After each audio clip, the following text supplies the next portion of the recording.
Sweet. Welcome to Vegas Programmers. How's everyone doing? Good? Yeah? Awesome.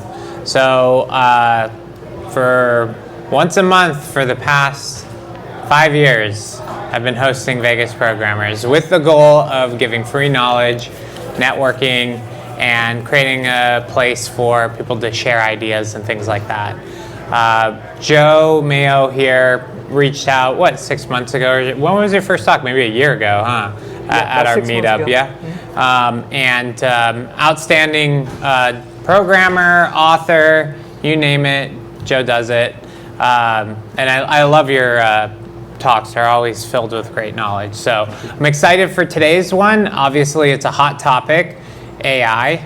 It's been kind of obviously taking the world by storm, and for a good reason, because it is the next level in productivity as far as I'm concerned. I was asked to do flowcharts the other day, and I was like, I'm not doing flowcharts. So I literally just pumped in a Word document into OpenAI. I was like, it gave me Mermaid.js, which I was like, oh, I remembered a different talk that we had. And I was like, you didn't give me flowcharts. This doesn't even look like a flowchart. And then I read, it's like, use Mermaid.js. And then so I did, and they look great. So I was like, hey. And then, so client thinks I spent 10 hours and I did it in 30 seconds. So, no. Anyway, we have exactly to that point of using documents to feed into AI is kind of a new topic, RAG, right? So Joe Mayo here has built a SaaS product that helps make that a lot easier for the general public. So I'm excited to hear about it. Before we get started, if you're not on meetup.com and subscribe to Vegas Programmers, please do. There may be changes in the venue and the time in which Vegas Programmers starts to meet up. Details are still up in the works. We're probably going to be at Tech Alley still here for a little while more, but due to conflicting schedules for me and things like that, the time may change, so stay tuned. But in the meantime, we're here. We appreciate everything that Tech Alley's done for us and providing something after COVID and giving us the space to do this. So I really appreciate Joshua and the rest of the Tech Alley organizers for helping us where we are. So with that said, let's go ahead and kick it off. And I've got a couple of other things I'll mention at the end. So yeah. Thanks, Josh. Appreciate it. So my name's Joe Mayo, and what I'm going to talk about today is a new technique in artificial intelligence, and it's called RAG, Retrieval Augmented Generation. And essentially what we're trying to do here is we've got LLMs just like ChatGPT and everything, but there's a lot of issues with that. And what I'm going to do is I'm going to talk about what RAG is. And then I'm going to talk about the process. And I got a lot of slides here and everything. But I just wanted to go over the high-level view so that everybody can understand what it is. Because my gut feeling is that more and more people are using this every day to enhance the AI that they have. And I saw this really coming into focus late last fall, around the November timeframe, and I started playing around with Azure OpenAI and looking for different things that I wanted to do. And me and my co-founders, we're both like authors and everything, and we're both in the chatbot space and saying, well, what can we really do with this thing? And I started seeing processes like RAG and people really using it. And so we started this company. I started out with putting out the open source out there, which I'm going to talk about today. But we're actually building a company around this too. So I want to talk about Generellem. And then if we have time to look at code and everything, you know what? If you want to look at it, that's fine. If you want to talk, you want to ask questions, that's fine. And while I'm giving the presentation, just grab me. Talk about whatever you want, ask questions and everything, and we can have those discussions. This is my first public presentation of this project right here. So let's just go for it, wing it, and have a good time, okay? So what is RAG? Retrieval Augmented Generation. Essentially, you're a business or you're an individual or something, and you've got a lot of content. A lot of people have their own documentation in Word, whatever. It's on their file system. It's on their cloud. And they've got data everywhere. Everybody's got databases. They have email, everything. It's all data. And companies want to take that data and use it. And what they're doing is they're writing software applications. They're writing processes that go and grab this data. It intelligently grabs it. It goes and searches for the data that's based upon a query that they have. And they pull this data in along with that query, and they send it to a large language model, LLM, like ChatGPT. They've got APIs behind the scenes. And we send in this pertinent information that relates to what query we have, and the LLM uses that in addition to its world knowledge and gives us a very specific response back. And what you're going to see is this works really, really well. And it's a lot of bang for the buck. So that, in essence, that's what RAG is. And when I'm talking about large language models, I'm talking about things like ChatGPT. There are others, like Meta has Llama, and Google has Gemini, and there's a bunch of open source LLMs out there. Another popular one that's really getting popular these days is called Anthropic Claude. How many people use AI-assisted coding tools now? I'm seeing, yeah, a bunch of hands in there and everything. And so Claude has gotten very popular with software engineers because of its quality. And what we're seeing is these LLMs are leapfrogging each other every generation, and they're getting better and better and better. Sometimes they suck, but most of the time they're pretty good.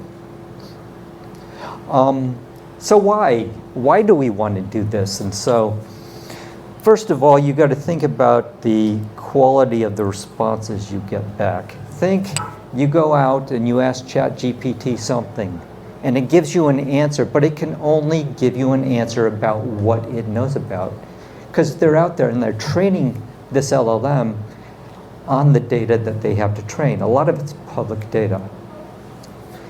Some of it is increasingly commercial data, like OpenAI is going out and creating partnerships with like New York Times and various agencies so that they can pull in their information too. But if you can take your information in your company and get something specific about your company, you can get a really good answer. Imagine you've got employees that want to know more about the HR benefits in a company. Well, if you take and you use RAG, it can go out there and read information from that website and pull it in and supplement your query about what your benefits are and give that to you easily, instead of you going through an entire website and hunting for documentation. You've got that answer in just a few minutes. So adding information that the LM doesn't know about and everything. So certainly inside your company, you have a lot of that. It lets you use your own IP safely. So your IP is something that's always going to be maintained inside of your company. You can't put that on in the internet. You can't go out to OpenAI and build a GPT that has your information out there that everybody can pull down from a GPT store, like an app store or whatever. This is really confidential stuff. But if you can have a RAG process that you can use that IP and pull it in and do analysis and do summaries and everything else that you want to do with that information, then you can.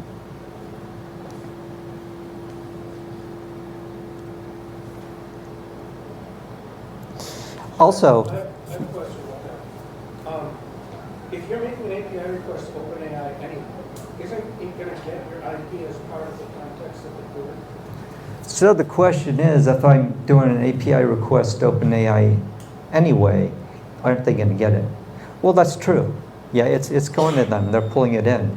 And whether you use OpenAI or any other LLM, then your data is going to them, and you're going to have to decide whether you trust them or not. But here's another option, because there are so many really good open source LLMs, you can build it and host it yourself. Yeah, but then you're running it locally. Then you're what? You're running it locally, right? Then you're running it local. Right. Another problem with LLMs is that it takes a long time to build a model. It literally takes months. And so your data inside of the LLM is only current as of the publishing date of that model, or whenever they ingested it, and then they did do some kind of processing afterwards to verify that the information is correct and meet their standards. So it gets old. But with your own data with RAG, it's always current.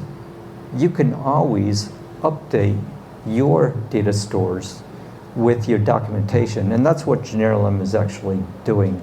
You can go out there and you do the initial ingestion of data, but you can run it again and again. You can actually put it on a schedule so that any additions, deletions, or updates get pulled in, and all of a sudden, everything you've got is up to date.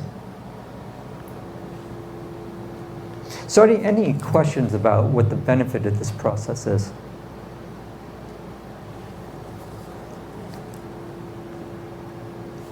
Cool. So let's talk about how it works. I've got the blog post from B. Stolnitz, and I picked this up last fall and everything. It kind of like helped this click in my mind what the value of this whole thing was. And if you go out and you read that blog post, she has a really good explanation of the details of this, along with some Python code, if you'd like reading Python, and the math. But essentially, here's what's going on. At the top of the diagram, you've got this documents here. So these are documents that reside on your file system, on your cloud drive, in your SharePoint, everywhere. So what you got to do is you got to figure out, how do I get those in my system? And so Generellem has a process called ingestion. It goes out and you can configure, okay, these are the drives that I want to read from. These are the documents that I want to pull in. And it goes out and initially pulls all of that information in and puts it in storage. And hopefully you're putting it in a encryption at rest storage, which I'm actually using right now. But when you get those documents, you can't just let them sit and do a keyword search on those documents when you need to do a search. Now there's this thing called an embedding, and that's just a fancy word to say, when I look at this document, I'm going to take that text and I'm going to translate it into numbers. I'm going to translate it into a vector. So I've got this chunk of data, I created a vector, and there are different ways to create that vector, but the way I create it has to come from an embedding model. And so an embedding model is another LLM that was trained. I take this document, this chunk of text, I send it up there, it gives me back this vector. So now I've got an encoding of that document. So I put it in my search index, and this is really just a vector database. Right now I'm using Azure Search, which has vector database, but there's a lot of vector databases on the market today that you can use just as well. So I've got a search engine with a vector representation of that document. So next thing you know, over on your left is the input.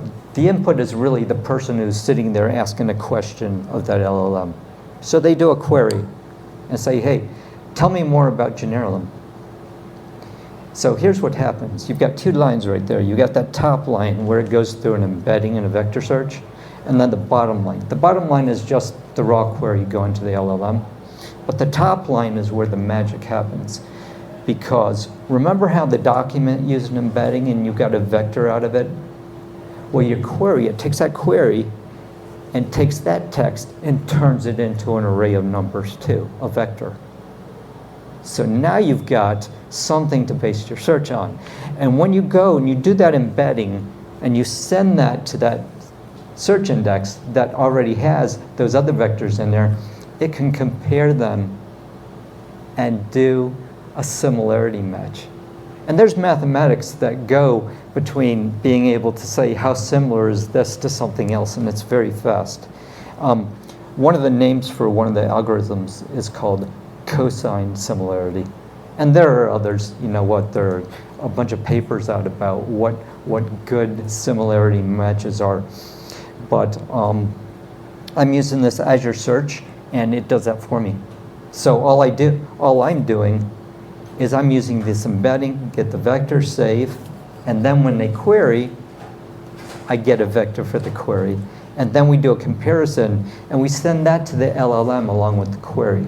So now the LLM has, I missed a spot. I'm not sending the vector to the LLM. I'm using the vector to do a similarity match to pull out the documents that most relate to the query that I made. So now I'm asking that LLM to give me information, prefer taking information from these documents. And then I get an answer back based on something I care about, based upon the internal intellectual property of my company. So how was that? Are you essentially training it to be your own internal business consultant, essentially, for your business? So the question is, are you essentially training it to be your internal business consultant? Exactly. Yeah. And actually, one of the first ways that I want to use it inside of my company is I want to superpower my company, because when I start hiring, because I'm a writer, and so I can write down all of my processes, all of my thoughts. This is how I do my job. So when I hire new people in, you know what, I'm going to do my initial training with them, because you've got to train them for the job, but I'm also going to say, here's Generellem. And so they can go ask that questions, and when they don't get a question out of that, they come back to me and they say, Joe Generellem doesn't know the answer to this. And that's an indication to me that I need to go back, do some more documentation and train it so that they can get that. And you see the positive flywheel going off there? So that's one of the ways that I want to use it right away. Yeah, so this is clearly optimized for static data, right? If you had a document source that was dynamic, so let's say you were looking up stock prices or something to get your, to work with your query, right? Not necessarily IP, but some dynamic data source, right? Are these embedding algorithms fast enough that they would be practical to use or reasonable to use for, like, conversational queries? Okay, so if I could paraphrase your question, what I'm talking about mostly is static data sources, but how do they work on dynamic data sources like real time and everything? And I haven't looked at that. I imagine you would have to do a lot of work to scale that. Well, I guess what I'm saying is, instead of ingesting a document, you would ingest, for example, a website and then take its static HTML, do what we will, right? Right, you can do websites and take the static information from that. And like my approach is to go in and periodically scan that and get the differences. Piggybacking on my prior kind of question, so in addition to this potentially being your business's business consultant, it would seem to me that you can also create different, essentially, AI profiles for, you want a really great customer service consultant or a HR. Within your company, you could create a bunch of the roles to inform you about the different things to essentially leverage your staff. And like a customer service person, all the FAQs, how do I answer this question, things like that, correct? Yeah, and so to summarize what you said, you could An use AI this. team. Yeah, you could build an AI team by building profiles that are specialized in a certain part of your business. And actually, I've got people asking me about that. We've done like beta tests and I everything. know someone who is doing that. I'll connect you. Oh, okay, great. That's awesome. Yeah, Sure. similar to what he asked, but it's, what happens if your documentation changes in a way that's, meaningful? Like, I'm having trouble with the chart. It says document, the vertical line, documents get embedded into the search index. Is the idea that that just happens once, or does that happen on every query? Right. He's concerned about documentation getting stale, and Yeah. so I've written Generellem so that it can periodically scan, and it picks up the additions, updates, and deletes so that it doesn't get stale. And then, I guess, maybe it's just ignorance, but I think, LLMs have been kind of notorious for giving incorrect information.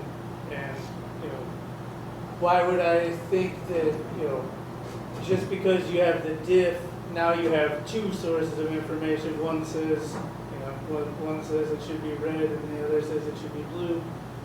How do we know which one it's going to use? Is there...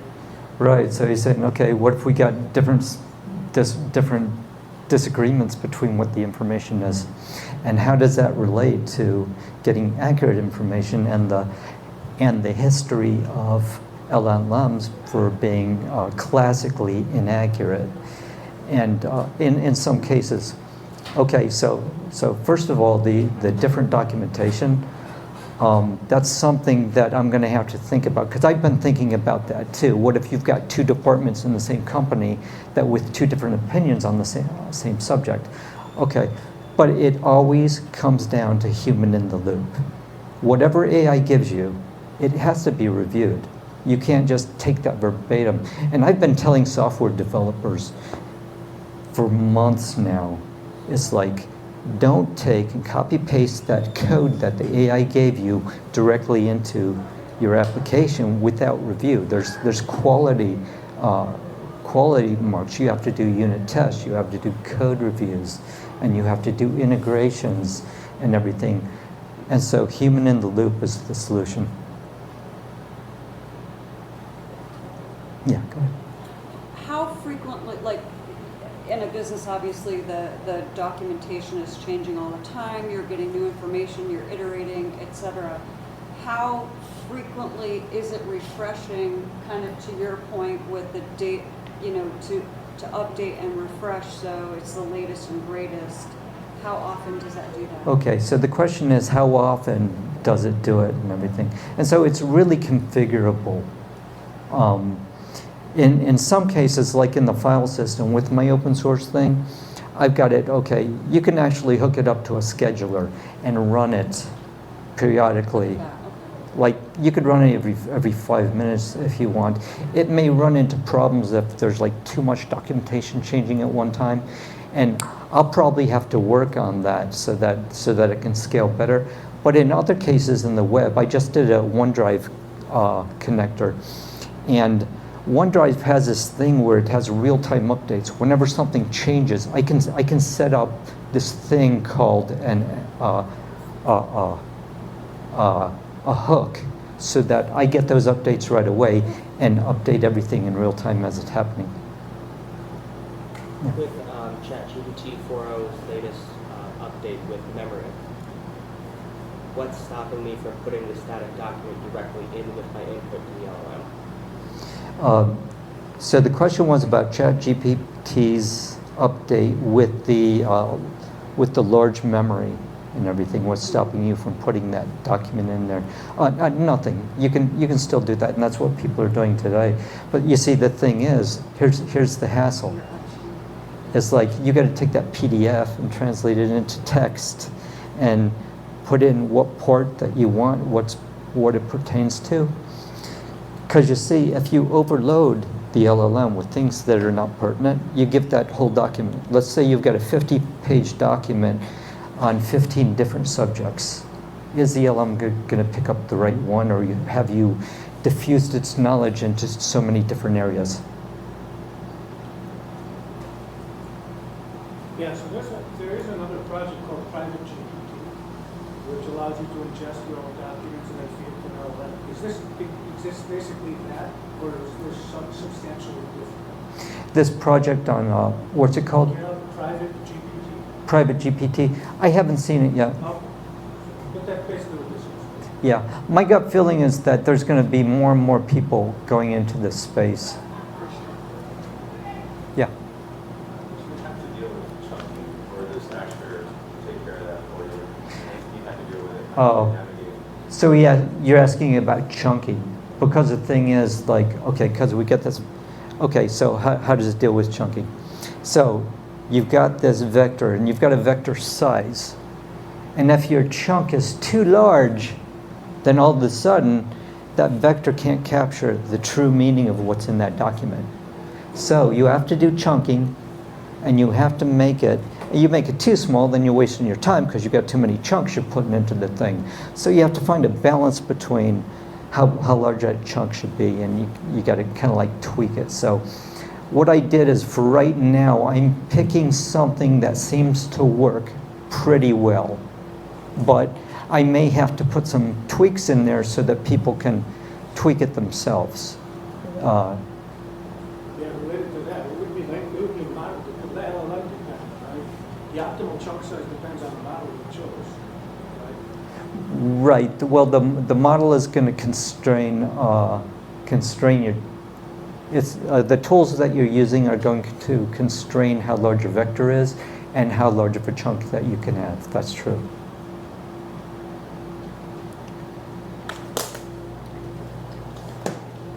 Oh, great! I love this. Okay, so that was that. So I already started talking about Generellem, but what it is kind of like, I wrote this software because I said, okay, here's a problem that I'm seeing. Everybody's doing these RAG processes and everything, and they're hiring developers to do it, and it's pretty doggone expensive to hire developers to do this and everything. And not only is it expensive, you have to wait a long time. And then after you wait a long time, then these things are working really well. When I first started doing my research, I first started talking to potential customers, and one of the first people I talked to, they were actually building this themselves. So I'm saying, oh, okay, this is something that people want. And what's happening is, not only are you going to have that initial development, then you're going to have maintenance, and then you're going to have people that want more features on top of that. And so it gets more and more expensive as time goes on. And I said, you know what? What if I just built something that, for the price of a subscription, a configuration, and a chat window, people could get started within an hour? So I had initially put this out as open source, so I have a passion for open source. And so that's what I have here today. And the open source is the underlying engine of everything I'm using in my SaaS product. But Generellem is, I call it an opinionated framework for building plug-and-play RAG processes. And what I mean by plug-and-play is, right now, because my specialization is in Microsoft technology and everything, but you see, I don't want to build this just for people on the Microsoft platform. And I know we're in startup world and everybody's saying Microsoft, but yeah. So what I did is I made it plug and play. So that vector database that I'm using right now, you don't have to use Azure. You can use something on AWS or Google Cloud or any of the third-party providers you want. My framework is extensible where you can build a connector to that. You don't have to use Azure OpenAI or OpenAI. You can use Claude or Llama or any other LLM you want, any open source one if you want to host it yourself. And so all of these components are pluggable. And that's why I say it's kind of opinionated, because I've gone out there and I've done it based upon how I write software. And like, some people may like it, some people might not. But I felt like it would be interesting to put out there, because some companies are going to want to have support for their own data sources, for their own databases, whatever. And I think that if I put this out there and I give them the ability to write their own plugins, because it's just me and my partner, Jennifer. And we don't have time to do all this stuff, so if I give them the opportunity to do that, then all of a sudden it's integrated and I can give them that service. And here's how I'm thinking about it, architecture-wise. On the bottom is your application. And yeah, I'm sorry if that's kind of small. I should have made it bigger. But your application, and I've got this library package, Generellem, that has the basic services in it. But everything's based on an interface. And you can see right there in the middle, Generellem, and it has these dependencies. And the dependencies are very loose dependencies on things like document sources, vector searches, and LLMs. And document sources, like right now I'm supporting file system, websites, and OneDrive. Okay, tomorrow I'm going to be out doing Google Drive. I'm going to be doing maybe your Apple Cloud. I'm going to be doing Microsoft Graph stuff. I had somebody ask me the other day, I want you to look at my email, because I can't find the email where I ordered this product. So it can just grow from there. So it's totally flexible and gives people the ability to do what they want with it. Now, a big part of this is documentation. There's all kinds of data sources. There are databases, there are Excel files, there's PowerPoint, there's voice, audio, video, and everything.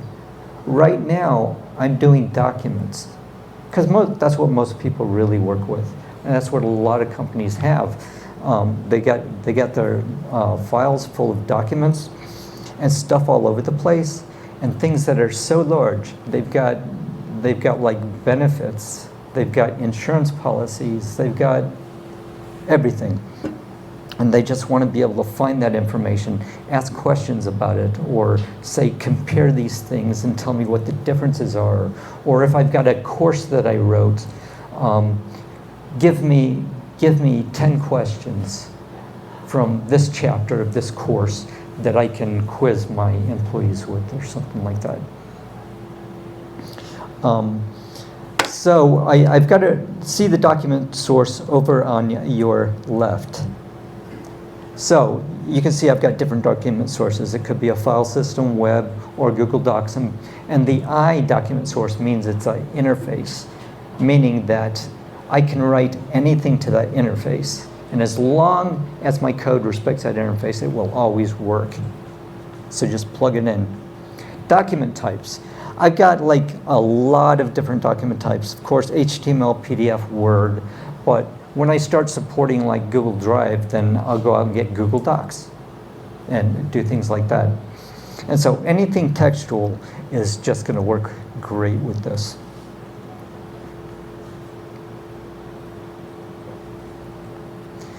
So the ingestion part, we took a couple questions on ingestions, like what's happening there, how often does it happen, and everything. It can happen as frequently as you like, but there's essentially two pieces to this. First is the initial acquisition of the documents, and you go out and you specify in a file what documents you want. Okay.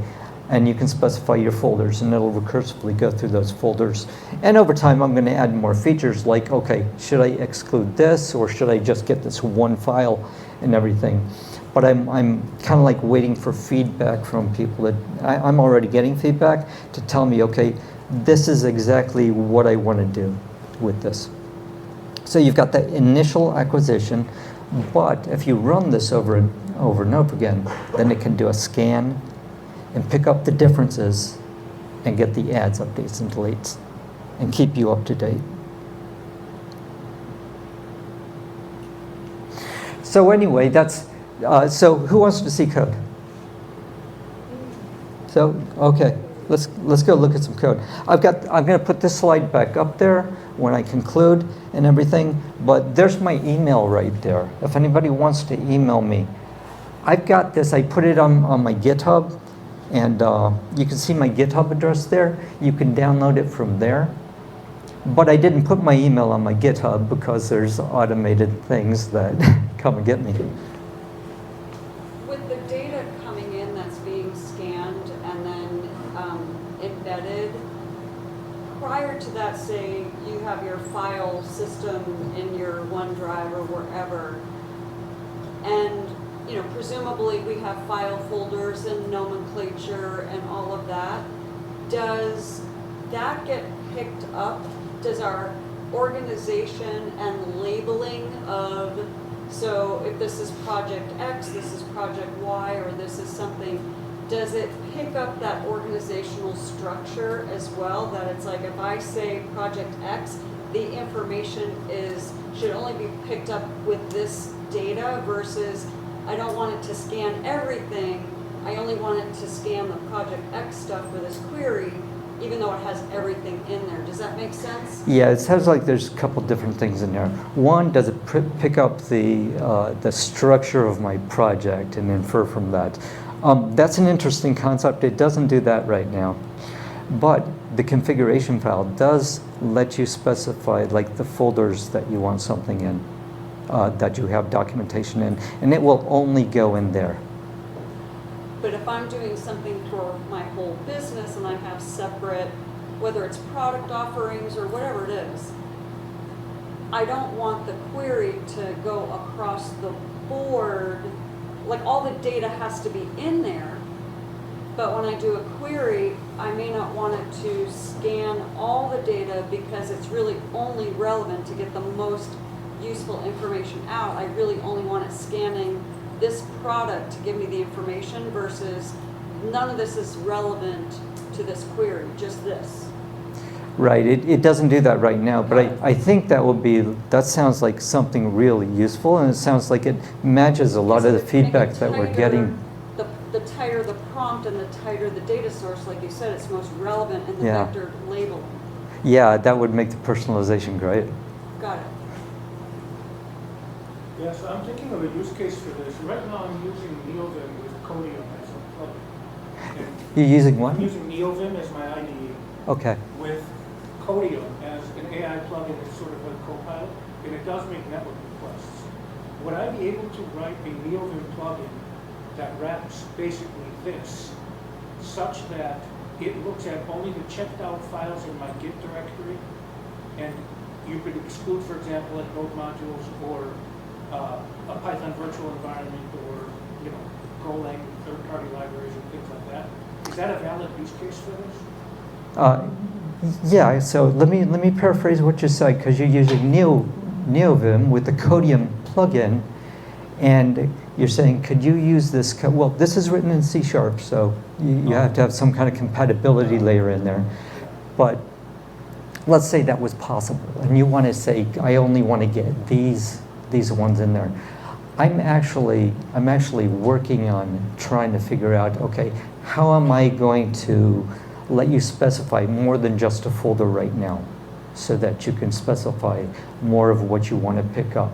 Right now, you can extend the library, and it would be possible if you wrote the code and everything, but that would be really, really interesting feedback for me. And like I'm listening to these themes on how do I find the right things and package them in the right way so that I get the right information in. I love this feedback. Yeah, I mean, the thinking is you would write like a Lua plugin, and then it would automatically ingest whatever the local code is and run the periodic updates. Mm-hmm. And potentially on Git commit, you put like a Git post commit hook or something to force it to re-ingest again every time. Yeah, and think about this. What if you wrote that plugin and you put this behind a web service, a REST service on the web, and let it do the rest of the work? Well, the whole point was to keep it moving. That would be good. Just ideas.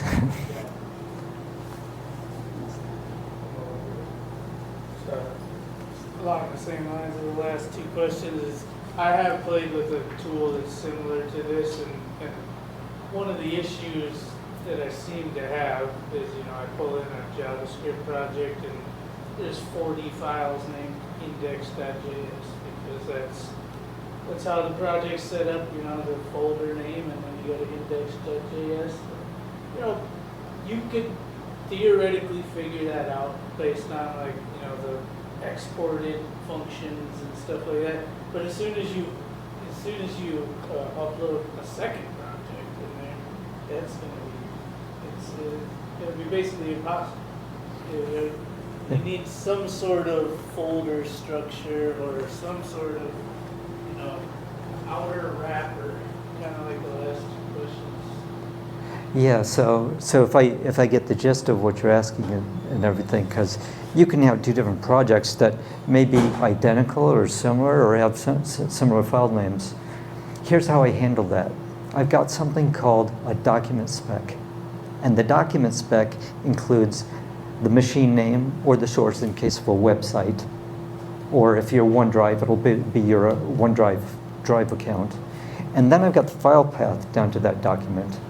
And then when I ingest it, I take I'm thinking about the word, a hash of the file. And that's how I know it changed or not. I've got a hash of that file so that I know what's the difference between that and the next one. But I won't ever confuse this one with that one.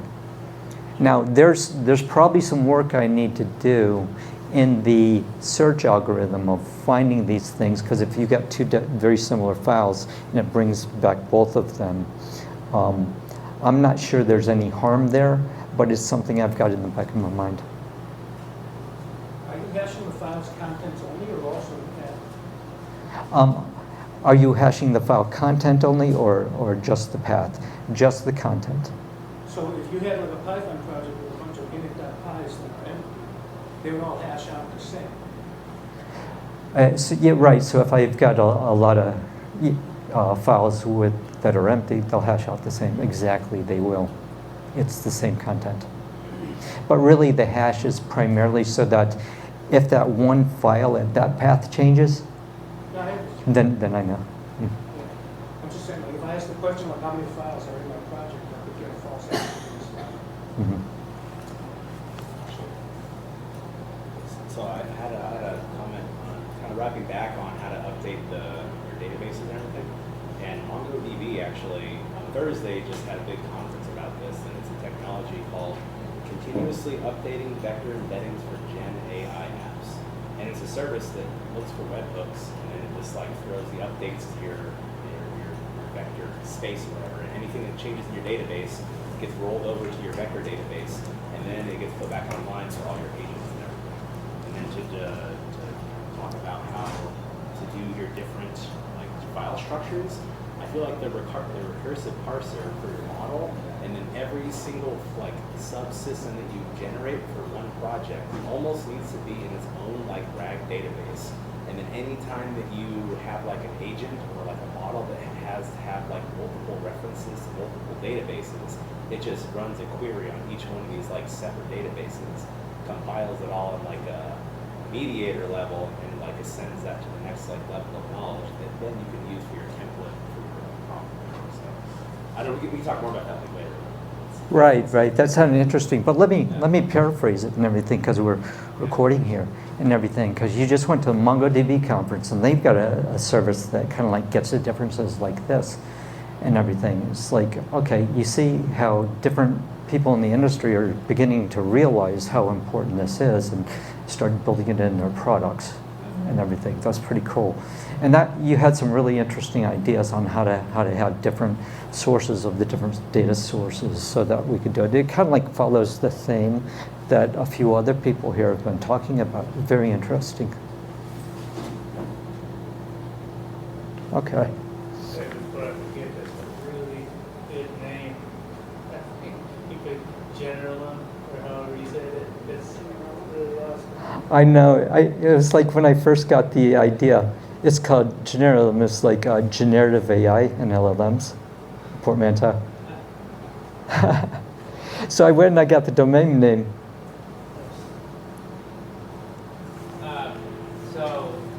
I haven't used it yet, but I know Azure has been working on AI, their acquisition and stuff like that. But what was one of the interesting features is within your enterprise, you could ask this tool, like, let's say, how many sales have we had today? And it would actually go and query the database and give you results. Are there plans with this to incorporate other data stores, like,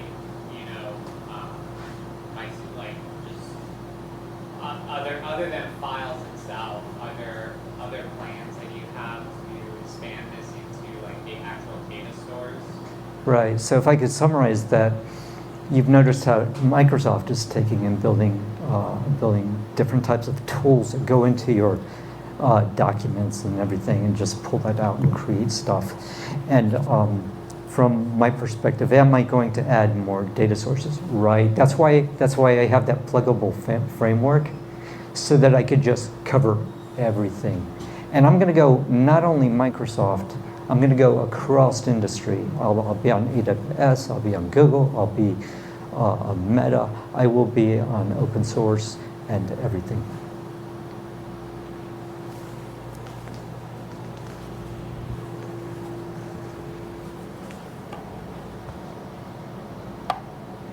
So how am I doing on time, Josh? We still got 20 minutes. Oh, okay. So y'all want to see code? Sure. Cool. Okay, let's do this.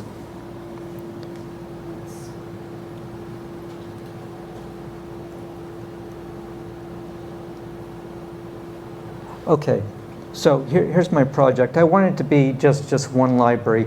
I had some thoughts about breaking it off into multiple libraries and everything.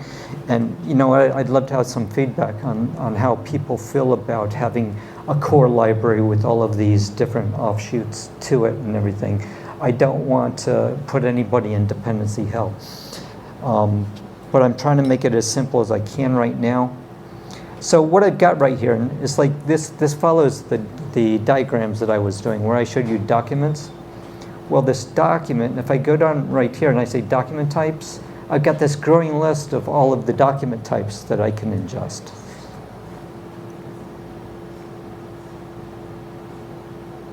And my document sources, and right now I've got the three main ones is like file system, and OneDrive, and website. But this is all object-oriented, so what you're going to find is for me to put the stuff into an interface and make it unit testable, everything's based upon an interface and patterns. And so I've got factories that generate a piece of code that I can use dynamically.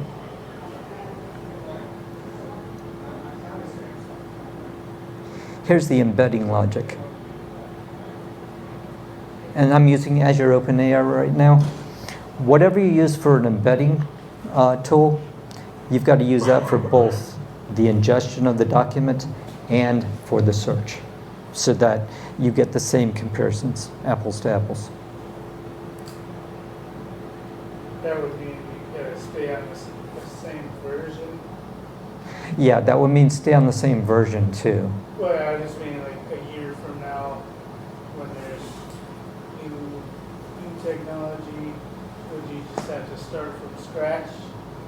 Right, a year from now, because what happens is, they're coming up with new LLMs and new models and everything, new embedding models, and eventually what I'm using today is going to get old and stale and be not supported.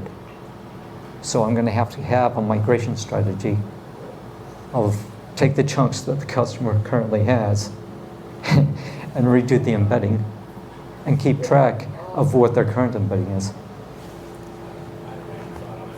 I got really annoyed by this idea, so I just had an embedding agent now that just does all my queries and embeddings, and then all my models that run queries just ask that agent to just do all the stuff and do it. But I really hated refactoring all my vector data all the time when I changed it. Maybe that would be one way to go about it. Okay, summarize that again. So if you query your agent, whatever you have, right, it has to go to a RAG vector database source in order to get documents, right? Yeah. Now the problem is whenever you change the underlying embedding model, you change how you query into the vector database in general. So I solved this temporarily, mind you, by just having one model that runs as a service that does all of my embeddings and retrieves all the queries for any one of the agents that are here.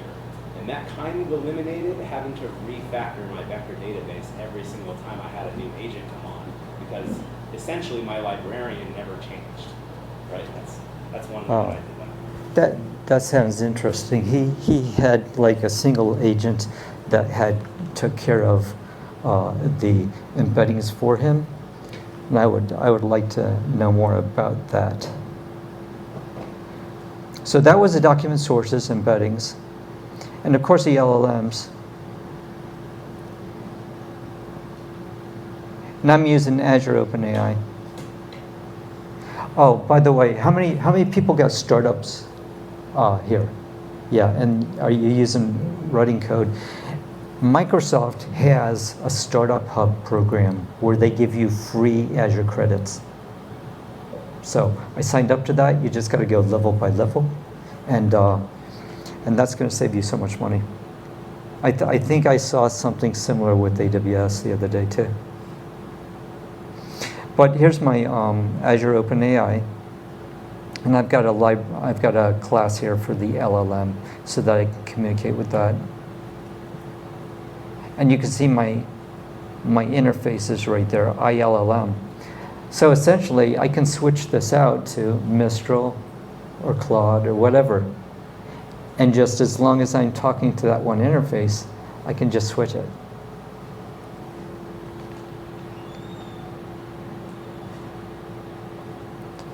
And I'm using, in Microsoft technology, they have something called Entity Framework, which is an object relational model over top of your database, and I'm using that, and that's the migrations right here.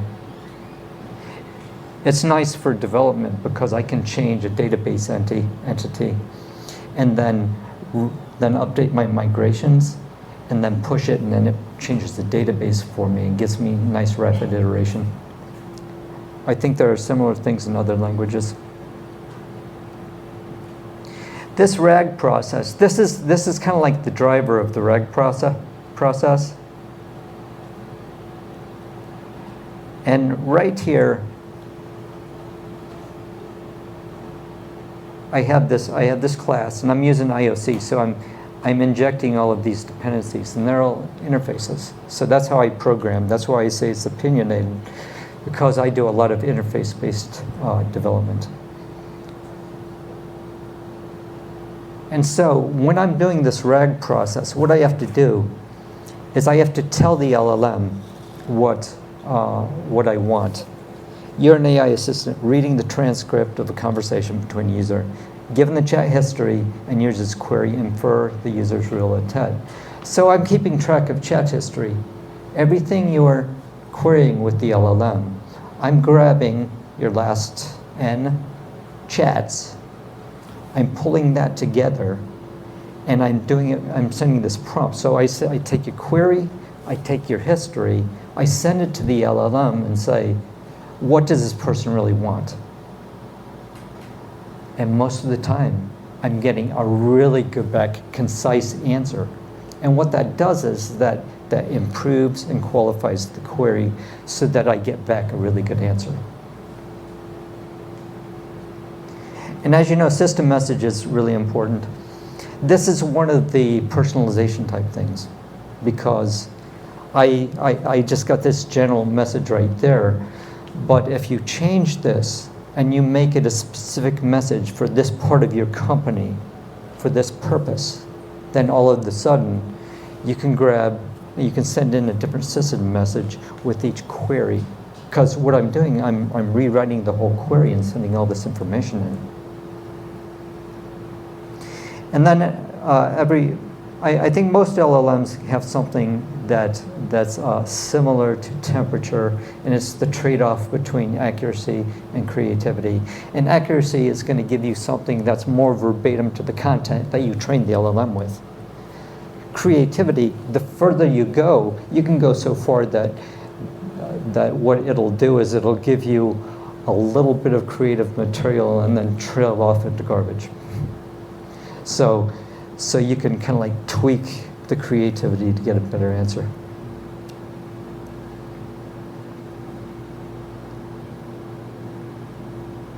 So as I'm building this request,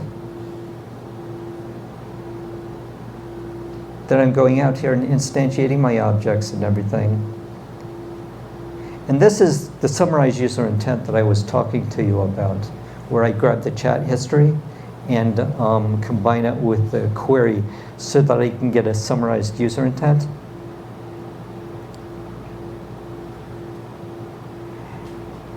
And then I do something called build context. Again, I'm rewriting the query that the customer had. Let me see if I can go there without messing up everything.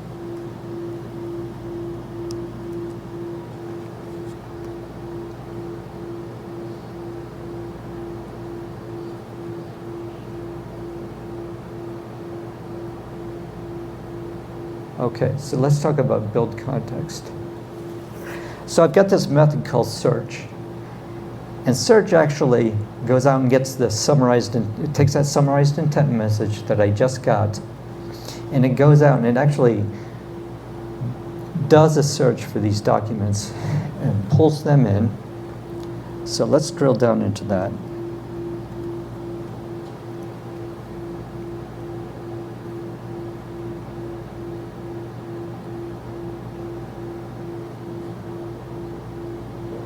Okay, so I'm building in my embedding. That's my embedding options. And then I'm getting a reference to the OpenAI client. So that's my LLM. And then I call get embeddings. So I take these options, and then I get my embedding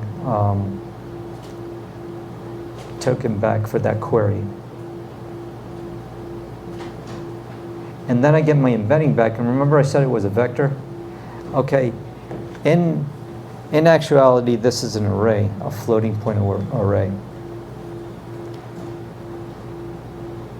And so I take that array with what I built there, and I do a search, and this gives me back those chunks. So in this search, I actually went and I grabbed that document and I broke it up into chunks. And so here's all the chunks that I got back. So let me rephrase this. When I ingested this, I put the data into the search engine in chunks. So when I pull it back, it's going to be in chunks. And that's what I'm getting back right here. And so this search is returning the chunks. So we'll go back here to build context. I'll go back up here and find it. So I've got those chunks out of my search engine.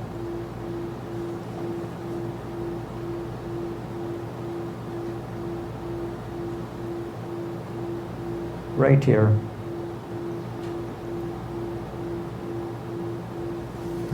And yeah, just ignore this. It's just object management. But look what I'm doing here. I'm building the context, and I'm giving it like that label right there. And I'm joining these chunks together. So it went out and did a search and brought back chunks that are relevant to my query.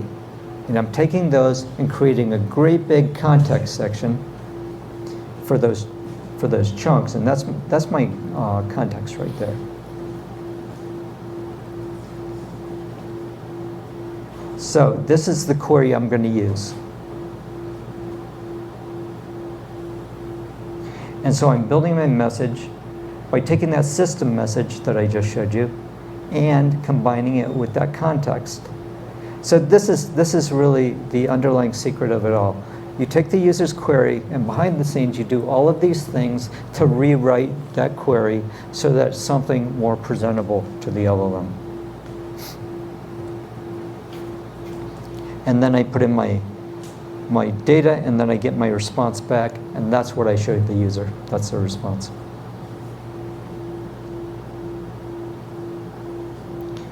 Okay, so y'all want to see it run? Yeah.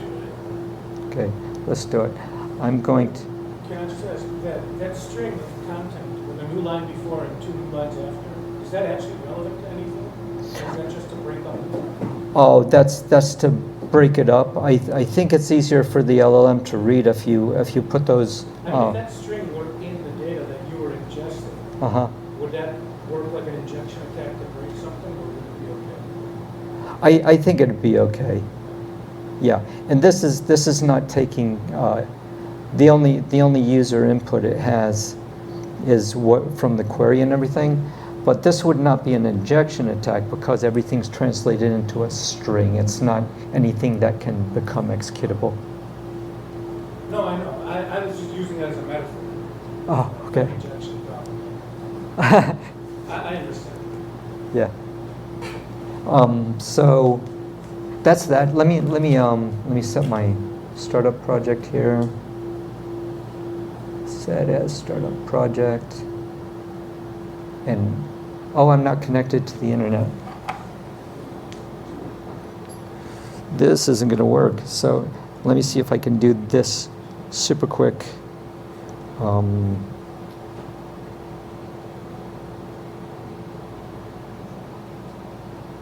And I got hotspot tethering, Wi-Fi. And please don't use my Wi-Fi.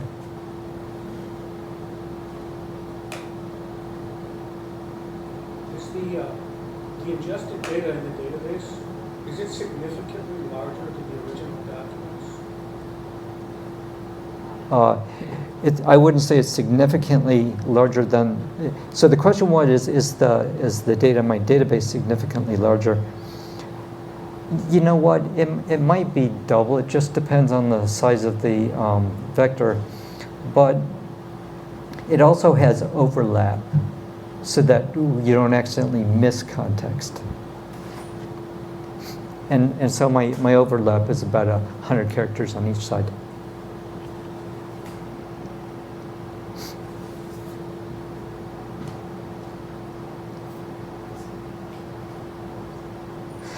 So I've already got data ingested into my index, and so this should work just like it is, but you may actually get to see it ingest some data because web page is part of my configuration, and I'm pointing at my GitHub wiki, which changes every once in a while, so I get to see that ingestion of the new data. And so this is text-based. And I made it really easy. This is cross-platform code, so if you've got a Mac or a Linux box, you can just download this and run it, as long as you have .NET installed on your machine. I've got some, okay, demo gods are not with me today. I've got something going on, so sorry guys. Live demos at fast. Huh. Okay, so let me pop this back up and see if there's any more questions, and then I'll hand this back to Josh. Any other questions? All right, thank you, Joe. Yeah, thank you.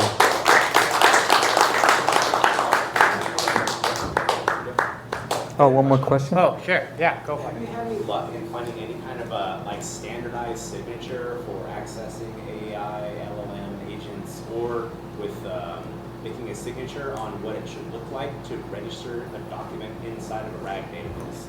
Some people have talked about using like OpenAI signature key for accessing agents that show up on the market, but I haven't really seen anybody talk about anything RAG related. So you're the first project I've seen headed towards this. So. Signatures for, you know what, I'm not sure what you're referring to. I don't understand. Maybe you can explain it to me later. Yeah, Yeah, I could break it down now if you'd like me to. Well, what do you mean by signature? Yeah. Say again?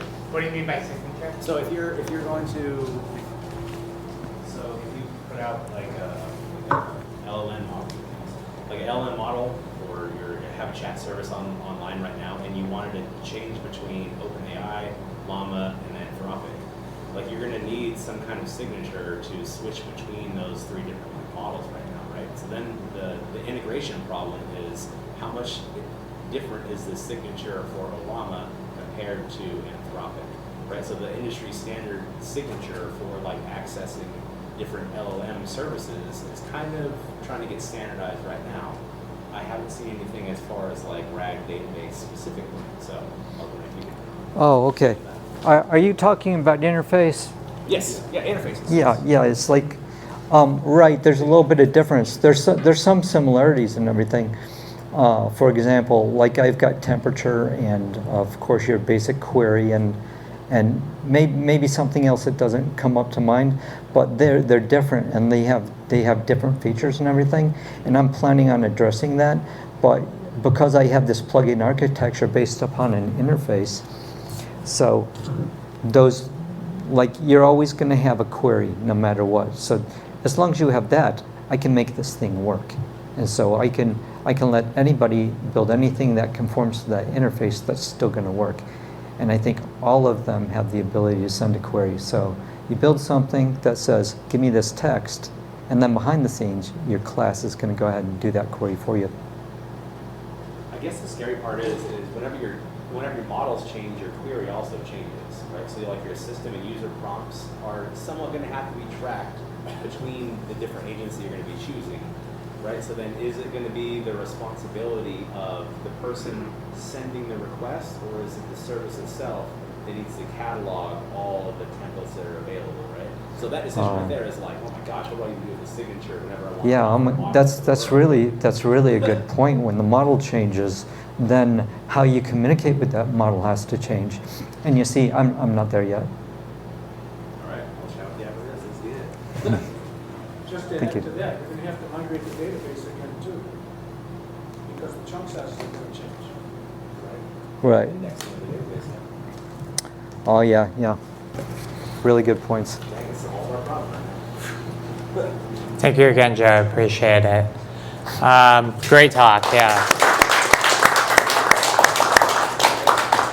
Cool. So a couple of things before we get going here. I just wanted to bring up the topics for next month. We do have somebody that reached out in my kind of global email to everybody about topics. So I'm going to rattle off a couple from Rich here. Is Rich here, by the way? You are? Okay, cool. So he tossed out a couple of ideas, and then maybe we just get, some idea of which one of these we want to hear about. So a modern approach to testing software, beyond the testing pyramid, shift left testing. Never heard shift left testing, so interested to hear about that, learn about that. The other one's automated API testing in Python with PyTest. The other one's deploying containers to the cloud with Google Cloud Run. It's a good one. Using containers to test and build locally. Keep using this word container and you're going to make Cody really excited. Well, maybe I should say Kubernetes. Automated testing with CI/CD with Jenkins and AWS code build. So I guess at a show of hands, maybe we'll kind of throw this to a vote. So automated testing with CI/CD, Jenkins, and AWS code build. Who would like to hear about that? Okay. Using containers to test and build locally. Let's go. Okay. Deploying containers to the cloud with Google Cloud Run. Okay. What's that? Can we only vote? Yeah, no, you can vote again if you want. It's automated API testing in Python with PyTest. Okay. You might have to do a few of these talks. And then modern approach to testing software beyond the testing pyramid, shift left testing. Okay. So I think the obvious winner there is containers to test and build locally. So Are you cool with doing a 20, 30-minute talk on that next month, Rich? Yeah. Awesome. Appreciate that. Thank you very much. That leaves us with some time still for the meetup, and getting back to the roots of back in the Innovation Center days when we had a small group of 10, 20 of us. There was a lot more code being showed off, and that's what I love about Joe is it's not just like, hey, here's the idea. It's like, here's the brass tacks. So if there's something that somebody's been working on code-wise that they would love to share, little 10-minute like, hey, here's what I've been working on. This is something interesting, maybe something new or something old.